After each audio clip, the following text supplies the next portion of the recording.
When conflict breaks out anywhere in the world, it has consequences here at home. Talk War is your definitive national security briefing. From the conflict in Ukraine to the tensions in Gaza and the latest escalation with Iran, this is where you'll find comprehensive comment and expert analysis with multiple updates throughout the day. The Talk War podcast from Talk, available on the Talk app or wherever you get your podcasts. I'm Philip Ingram. I'm a former senior British military intelligence officer and NATO planner. And I also host a number of different programmes talking about conflicts around the world. But today, for this first edition, I'm joined by two fantastic guests. The first one, to my right, Eliot Wilson. Eliot was Clerk of the House of Commons between 2005 and 2016 and worked in particular on the Defence Committee, and you were Secretary to the UK Delegation of NATO Parliamentary Assembly, and you write on politics, international affairs and security for City AM, The Spectator, The Hill, and you are contributing editor to Defence On The Brink. And my other guest today is Tom Sharpe, a former Royal Navy commander, Tom OBE, I should say, and you served for 27 years and commanded 4 different vessels, or 4 ships, I should call them properly. And you now write and commentate on all matters geopolitics, defence, and anything that's happening around the world. Both of you, welcome to this first Talk War. Thank you. Glad to be here. I'm going to start off with a really, really simple question, Eliot. What the hell is going on at the moment? Almost everything at the same time. I think that's one of the problems we're facing. Obviously, we're all very focused on Iran at the moment, but Ukraine has not gone away. And something that's been nagging the back of my mind is that all of this is presumably being watched by Beijing, who are thinking about the next few years and Taiwan and the million-man swim if necessary. So I think trying to keep tabs on everything that's happening at once and draw the linkages between them without getting distracted is a real challenge. And Tom, we seem to have 2 major conflicts now happening in the world with, you mentioned Beijing, Eliot, a third one potentially brewing. Have you ever seen this? I don't think so. I mean, from a mariner's perspective, and I invariably gravitate towards that, it's fascinating to watch how these are all linked by the sea. We talk about choke points and we give our oceans comfortable names, but actually it's all the same ocean, and they're all intrinsically linked. So when the Black Sea is being restricted for goods outbound, that affects people in Africa. When rainfall in Panama is low, that affects the trade through there. When the Bab-el-Mandeb in the southern Red Sea is shut, then clearly that affects shipping.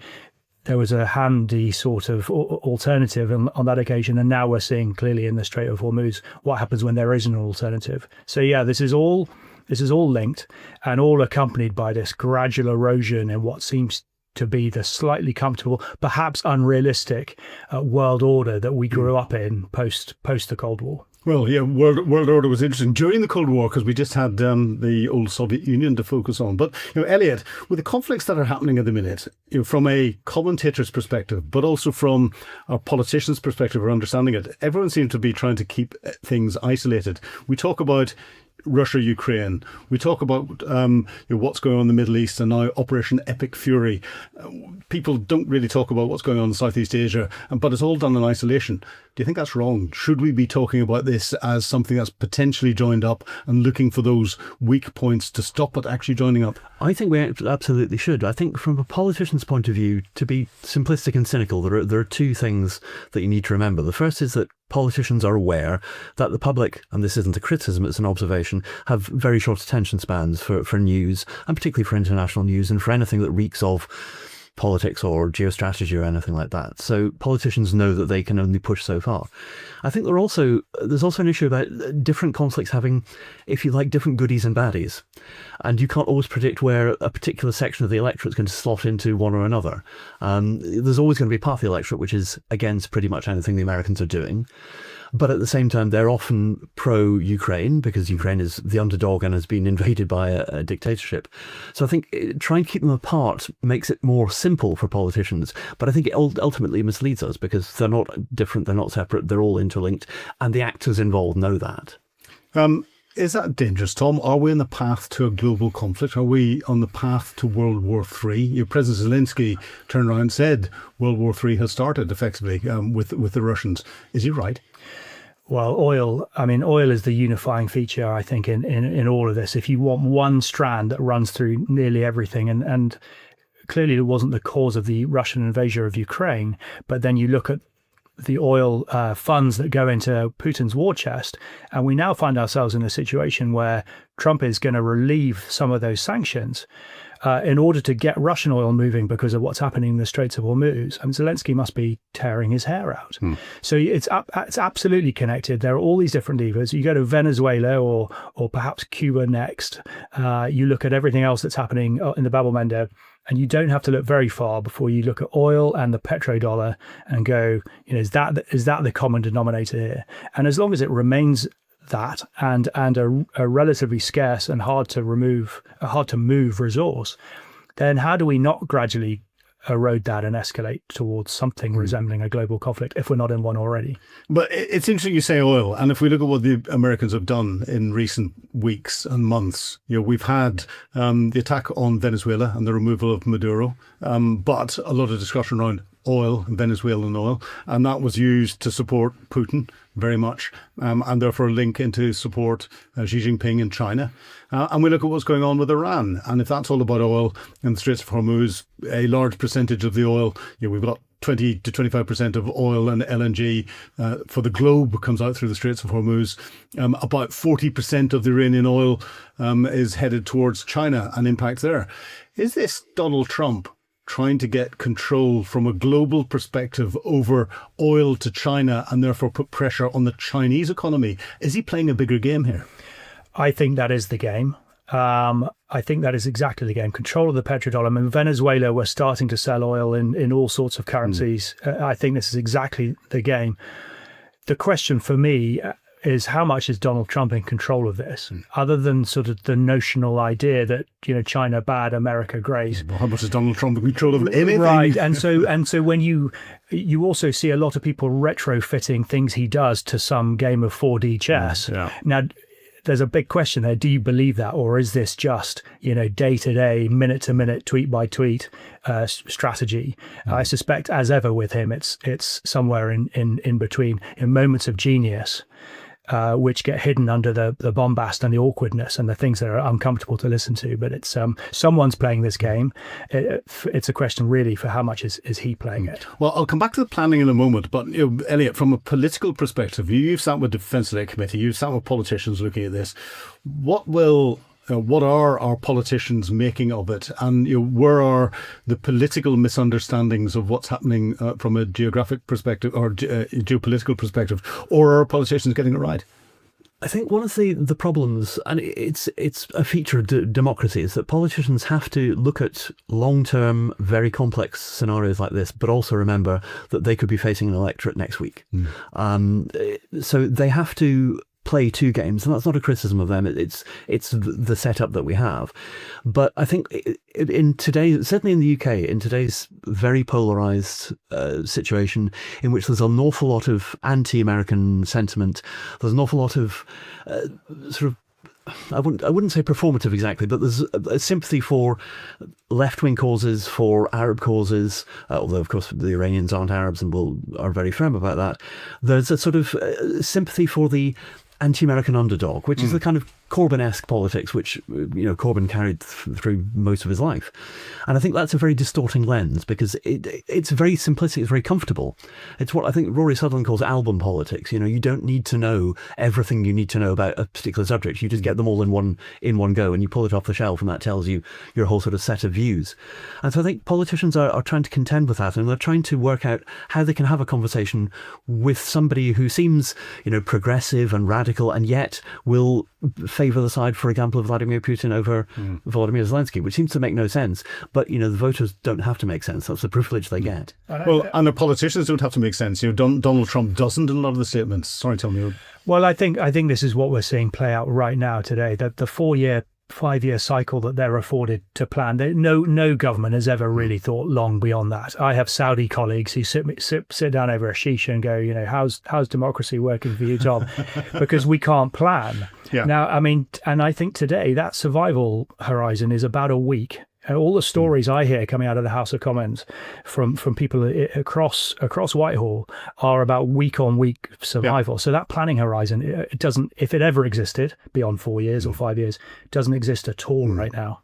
But we're both ex-military men, and in planning terms, you have to work from an end state, and you work back, and you understand that things take more than weeks to do, and the nice position Xi Jinping's got, Vladimir Putin's got, the Grand Ayatollah had, Kim Jong-un's got in North Korea, is they can think in multiple generations, unless, like the Grand Ayatollah, they're taken out by the Americans coming in.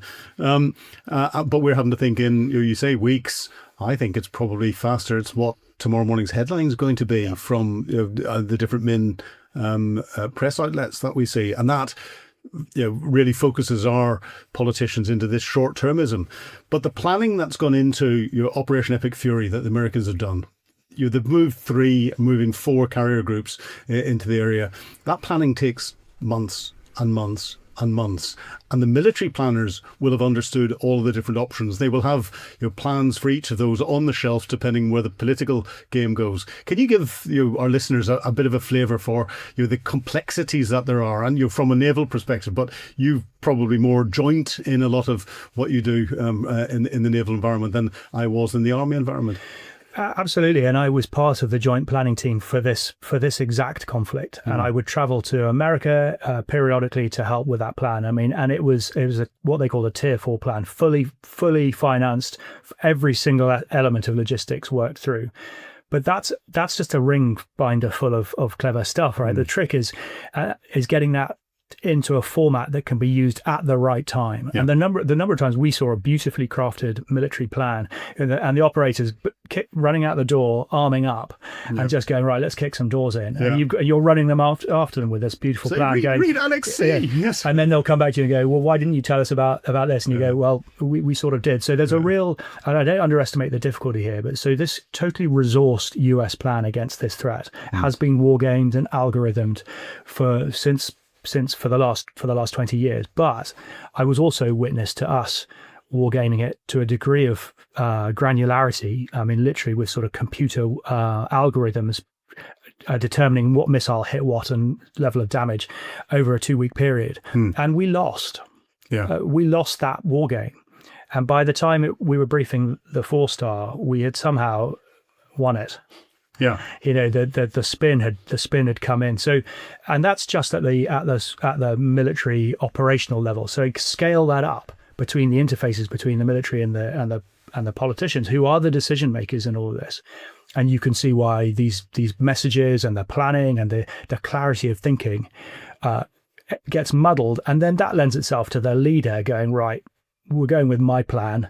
And all of you just fall in behind me, and we'll make it work. And no one, clearly in America, the systems, the checks and balances are no longer in place to go, actually, I think that's a really bad idea. Yeah, well, I've seen that in a few occasions in my planning. I've helped take over 2 countries. People don't believe me, but you can now go on holiday to them, which is quite good. But Eliot, do you think looking at the way politicians work, do you think that's the reason why Donald Trump at the moment is turning around and saying, hey, we've won? Well, we've nearly won. We're not quite there at the minute, but we've achieved our objectives. Well, I think the planning issue is connected to that, and it's talking about what actually does winning and losing mean? Because unless you're in a sort of Second World War type scenario, in which case you could tell when the Allies had won because Germany was in ruins and we had occupied it. In less stark circumstances, it's not always clear what winning and losing look like. Or what not losing looks like, which can be just as important. And I think that is one of the problems that seems to be emerging from the White House and from the administration, that they don't have a clear idea of what would be the satisfactory endpoint at which they could go, right, that we'll take that win. So do you know what the objectives are of this operation? Well, there have been various ones, haven't there? There's been stopping the development of nuclear weapons, which we were told had been obliterated anyway last summer, so that shouldn't have been too much of a problem. We're told regime change. change, except that we don't know who to put in as the change of regime because we've killed most of the people who are on our list of new people. So it's sort of working through a set of objectives. And then you have the madness of, Donald Trump saying we're very nearly complete. And then Pete Hegseth saying, oh, no, this is just the beginning. And then Hegseth has challenged on this about which is true. And he says, well, they could both be. You're like, no, they can't. This is diametrically opposed. But I think until there is some clarity, it need not be communicated to the outside world necessarily, but until there's some clarity within the administration about what it is they want to be able to walk away from Iran having achieved, it's going to be very difficult for them to know when to stop. You can keep bombing as much as you like, but you can pound things into rubble. But if you don't achieve what it is you set out to achieve, then you're always going to be dogged by the idea of have you just made it worse. But Tom, again, from a military perspective, the last thing that I would want to put out in the public domain is my end state, what it is I'm trying to ultimately achieve, because my opposition would take that and go, okay, if you're trying to achieve that, here's how I can disrupt every way of doing that, and I can easily work out the path that you're now going to take to do it. Do you think that there is a clear end state? Do you think there's a difference between what the military will have as either a clear end state or their assumed end state for their planning purposes, and what Donald Trump and Pete Hegseth and the politicians may have? It comes back to is he playing 4D chess and masking potential end state, the actual end state, or are we blundering day to day into a war that we now can't extract from? And I still don't know the answer to that. I do know that, as you say, striking the nuclear fine, that was obliterated last year. I thought regime change, we need to sort of badge that. What we've had is regime personnel change so far. We have not had regime change, so people need to get that clear in their minds. And you just know that Israel and America are going to differ on that end state significantly, potentially. Taking down their navy, killing their navy was a strategic irrelevance. I mean, no one wants their navy to be whacked, but that the IRIN, the regular navy, never a strategic concern. And last night there was a spike in the IRGC navy strikes. Yeah. So again, that's a fake end state, or it's not a fake end state, but it hasn't been achieved, and yet it's being trumpeted as if it's been achieved. So there's a risk here of performative actions. Let's say a massively heavy escort operation to get a bunch of tankers in and out of Hormuz safely, which you could do. It wouldn't be sustainable, but you do it. And then you say, well, that's now open. We've done the missiles, we've done the navy, we've done the regime, we've assured shipping. Thanks very much. We're off. Because the alternative is we settle into the long game that Iran are clearly keen on and just keep using up missiles. Yeah, well, the long game would suit them. But you're talking of potential performative actions. We've seen the UK's position whenever this kicked off. Keir Starmer took a very clear position that the UK was not going to take any direct involvement in what the Americans were doing and banned the Americans from using UK bases. Or he specifically said Diego Garcia and RAF Fairford. He didn't mention other bases that may be used. And then we've seen him change his mind, and then we've seen issues around the deployment of Royal Naval assets. Eliot, has his approach been performative? I think there's been a performative element of it because he wants to appear to distance himself slightly from America. But what he's trying to do is distance himself from America without ruining the relationship he's built up with Trump, which, to his credit, has been workable at times in a surprisingly high degree. But I think the idea that we've somehow settled on this idea that we will now allow only defensive operations from our air bases, as if we can somehow check. Yeah. Tom, what is a defensive military operation as opposed to an offensive military operation? Yeah, it's a fine line, and one that Iran won't care less about. So, but to your point, he's damned if he does. In this case, he's damned if he does. He's damned if he doesn't. And his line about the special relationship not being responding to Trump's last tweet, I quite liked. I thought that was quite sensible, and we could perhaps talk about the special relationship, but it sits below that level anyway. So you've got to not knee jerk. But we're back to the sort of immediacy of modern warfare where everyone expects you to knee jerk because the news cycle is so fast. So I don't envy his position, but there were elements of performance about it. And there were elements of performative inaction as well, I think, where we sort of chose to do nothing for reasons that I'm sure we'll come on to. Yeah, we'll come on to special relationship in a second, because that's a pet thing of mine, and I'll explain why. But Eliot, do you think geopolitically we have maintained that what people incorrectly describe from a political perspective as a special relationship, and I'll explain why in a moment, or do you think we've damaged ourselves on the world stage? I think the Anglo-American relationship still exists and still has a certain priority, certainly to us, because it always will have a higher priority to us than it does to the Americans. I think there is still a particular bond there, but it has undergone a considerable amount of strain recently. I think clearly Trump was annoyed by our refusal to let him use Fairford and Diego Garcia, but that should have been factored in. We should have known that if we said no, rightly or wrongly, that was going to affect the relationship. With Trump, it may not be forever, because he does blow hot and cold, but he does bear grudges as well. But that's the price you have to manage of being a politician. If we'd said, yes, of course you can, anything you want, there would have been other prices to pay with other international partners. So it's not an easy part to play. But on the other hand, Keir Starmer's not a pressed man. Nobody forced him to do the job. He volunteered. So these are difficulties you live with. Now, special relationship. We'll get onto that. From an intelligence perspective, the special relationship is a working level intelligence relationship. It started during the First World War, whenever we intercepted the Zimmerman telegram and provided that to the Americans and brought them into the First World War. It really made itself, and the phrase came out during the Second World War, whenever we allowed the Americans access to the Enigma codes and the breaking of that, and then helped the Americans set up the whole intelligence infrastructure afterwards on the back of what we'd done out of Bletchley Park and everything else.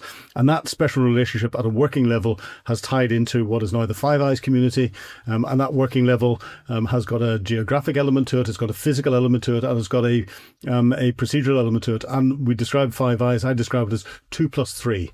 And the 2 is the UK and the US, and the 3 are New Zealand, Australia and Canada. But the UK-US special relationship from that perspective is solid, and at that working level will never change. And there's very good reasons for that. That has then been enhanced into the special relationship working together from a nuclear perspective and our independent nuclear deterrent. And then, when it comes to a wider military perspective, planning together and understanding the same sort of psyche that we have with our Americans, and us being able to support them in different operations around the world. But then our politicians seem to have stolen it. Yeah. And our commentators seem to steal the idea and say the special relationship is something political, which it never really has been.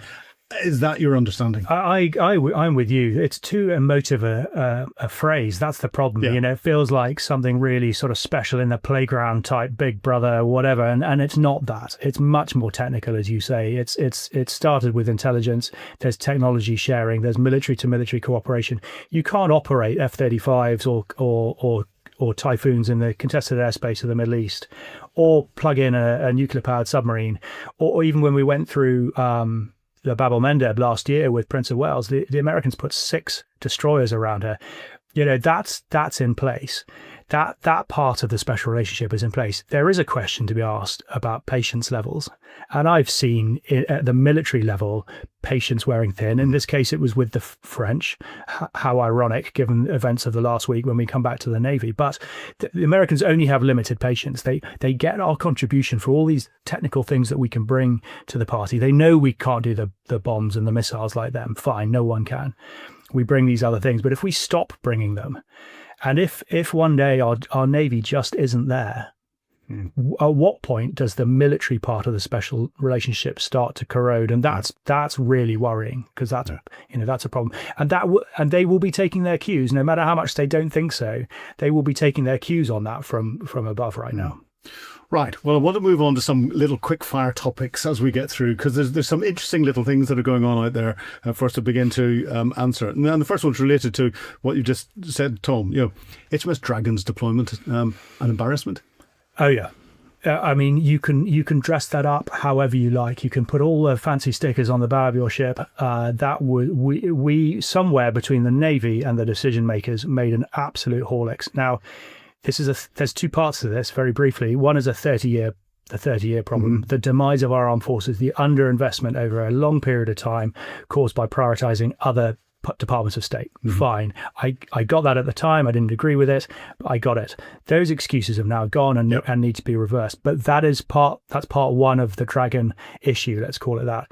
Part two was the operational decision making between the Navy going, of course we need a destroyer in the Eastern Mediterranean. There's a missile threat. That's its core job. Yeah. And the joint headquarters in Northwood, which is only 50 yards away from the naval headquarters, running out of excuses there, into the fourth floor, and then we know that the Metropolitan line... That's the fourth floor of the Ministry of Defence in London. And we know that the Metropolitan line has been the demise of many good plans in the years, and it's not that far apart, but somewhere between Navy makers, we made an absolute hash of it. And the problem is, when we've got so few assets, back to problem one, we cannot afford to do that, and here we are. Yeah. And political embarrassment. You've worked with the Defence Select Committee. I think it is a political embarrassment because it gives the impression that we are unable to respond to direct threats to our own interests and assets, and it doesn't really matter whether that's true and what the reasons are for it. If it looks that way, that's the reality in a sense. And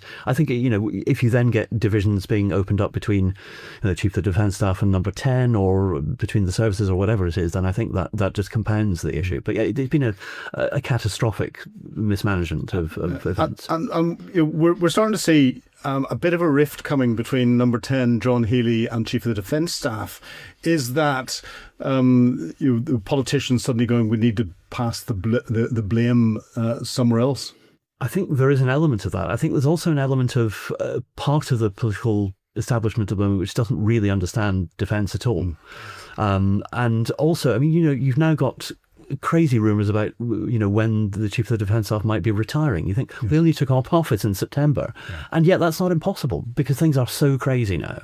I mean, that would be a very, very big issue for the services. I think for a Chief of the Defence Staff to be booted out after, a year, 18 months, that would be a real signal that something had gone wrong. But there is a lack of sympathy, I think, between two different cultures at least, and also a panic, I think, in Number 10. I think they know that everything is going wrong at the moment. Yeah. Tom? Yeah, the big foam finger of blame is out, isn't it? And it's hovering around looking for someone. And I don't mind, actually. I mean, heads should roll. Someone. Let's not make it performative. Let's find out where this went wrong. I have my idea and I'm miles from it, but let's find out. And no one's resigned over the 30-year problem. Very few was. In fact, I don't think anyone was ever sacked. We need to make people accountable for these things, and in defence, we're really bad at that. We cover up, we obfuscate. The politicians do the same, and that's probably fair enough. That's part of their job, but we do it all the time. And someone's got to be accountable for what is just terminally embarrassing. Yeah, well, see, from my perspective, I think there's too much of a blurring between those in uniform as chiefs and those in suits as politicians. And our chiefs are trying to be politicians or second guess them and make their decisions from a political perspective, not a uniform military capability perspective. And this is where that blurring of the lines gets confusing. But on other blurring of the lines, we're getting into the ridiculous game then. Whilst all of this is going on, the Army is putting a little survey out to see whether their male soldiers are allowed to wear makeup and with that, nail polish. What do you make of that sort of thing and the wokeness that seems to be driving everything at the moment?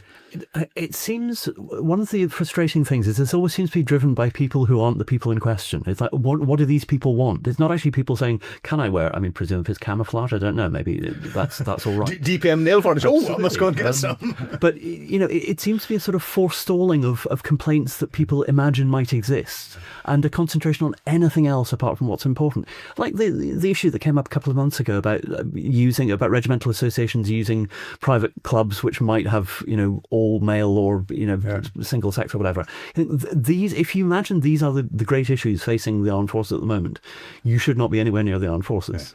Yeah. I take a slightly different view in that we have the capacity to do both. And in some ways it's reassuring. You've got pockets of people looking at equality and diversity, which is important. And then there's and they're coming up with different schemes, whatever it may be, and that one does sound does sound pretty extraordinary, and it doesn't represent well, which is part of the problem here.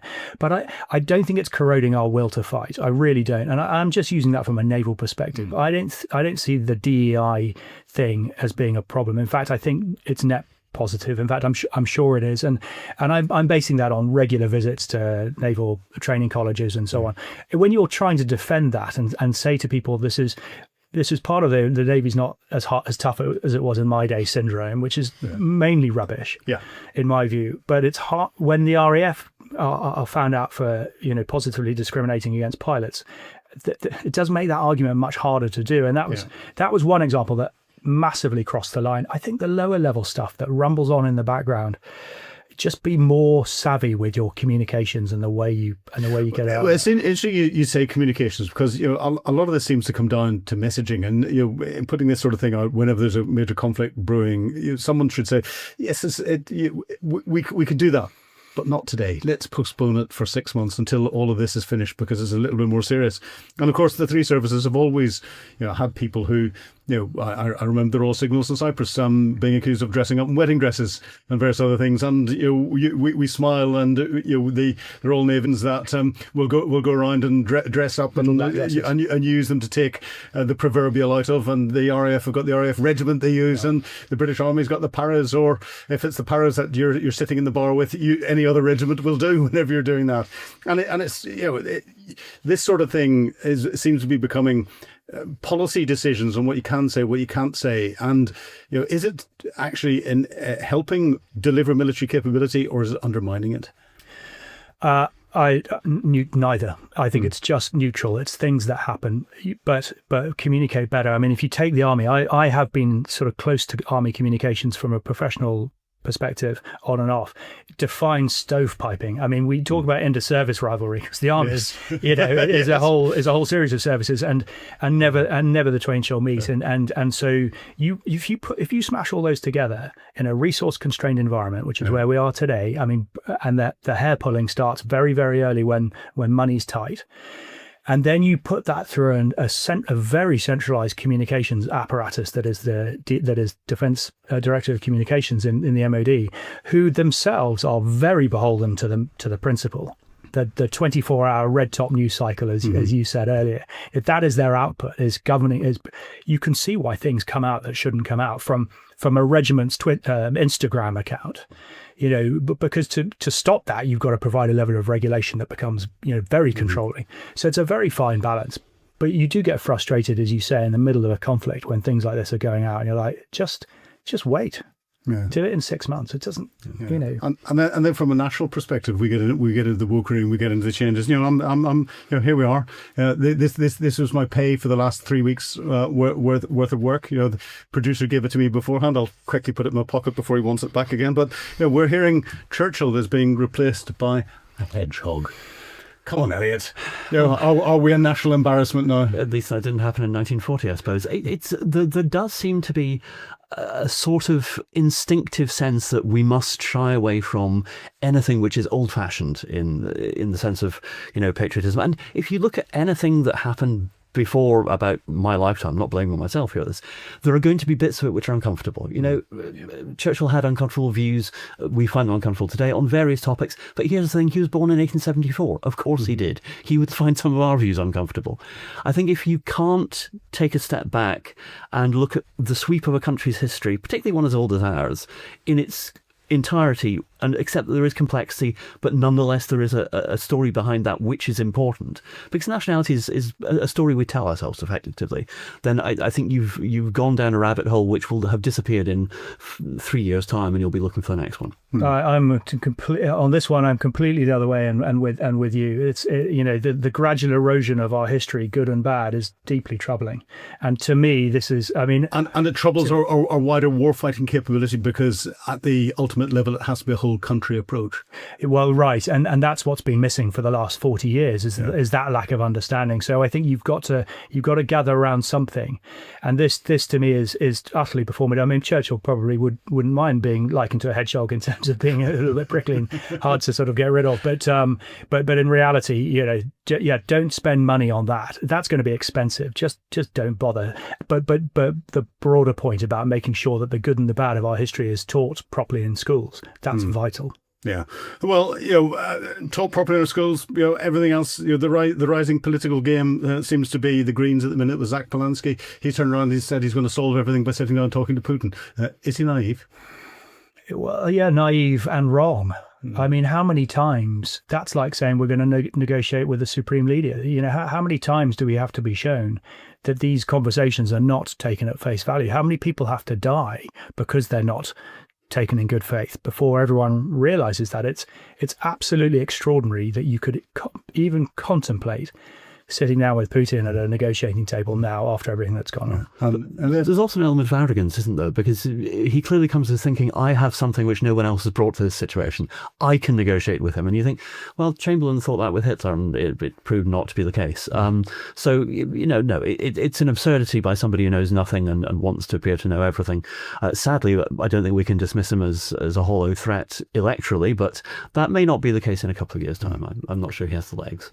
So if Zach Polanski's watching, we have to remember that war is diplomacy by other means, according to Clausewitz, and he tends to be right. It's not in isolation. And everyone or anyone who's been to war, whether it be from a political perspective understanding or a military perspective, we're all pacifists. The difference is we will fight for peace so that people don't have to suffer the horrors of war rather than wave a rainbow flag or something else for peace, which has no effect whatsoever. But this is the first Talk War. Thank you to my guests, Eliot Wilson and Tom Sharpe. And thank you to you for listening and watching. Goodbye. When conflict breaks out anywhere in the world, it has consequences here at home. Talk War is your definitive national security briefing. From the conflict in Ukraine to the tensions in Gaza and the latest escalation with Iran, this is where you'll find comprehensive comment and expert analysis with multiple updates throughout the day. The Talk War podcast from Talk, available on the Talk app or wherever you get your podcasts.